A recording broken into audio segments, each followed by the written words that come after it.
Okay, we're still going to work on the combination derivative. So now we have a chain rule inside a chain rule with trig all mixed. So first of all, I want you guys to realize that this little 3 right here means this entire function all cubed. Okay, so that's important to know. So I haven't found the derivative yet, I've just rewritten it to make more sense for me. So the first thing I'm going to do is a chain rule. So I multiply the coefficient by the exponent, keep my bracket the same, reduce my exponent by 1, and the next thing is to multiply by the derivative of the bracket. So now the derivative of the bracket is a trig function inside a trig function.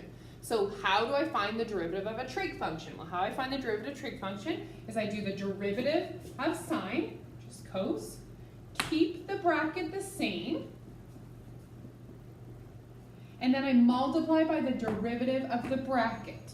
Well, the derivative of the bracket happens to be another trig function. So how do I find the derivative of the trig function? I do the derivative of the trig, which is negative sine, keep the bracket the same, and then multiply by the derivative of the bracket. So that is that.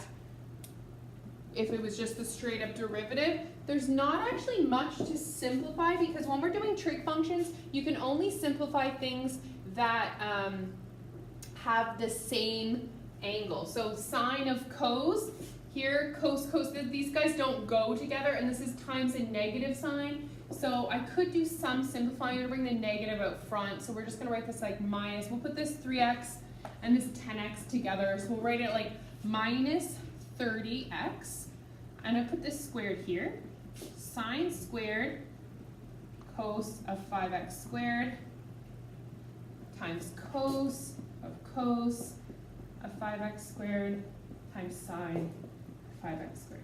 I don't know if you're that's going to make you less confused or more confused. So there you go. That's how you find the derivative of a trig inside a chain.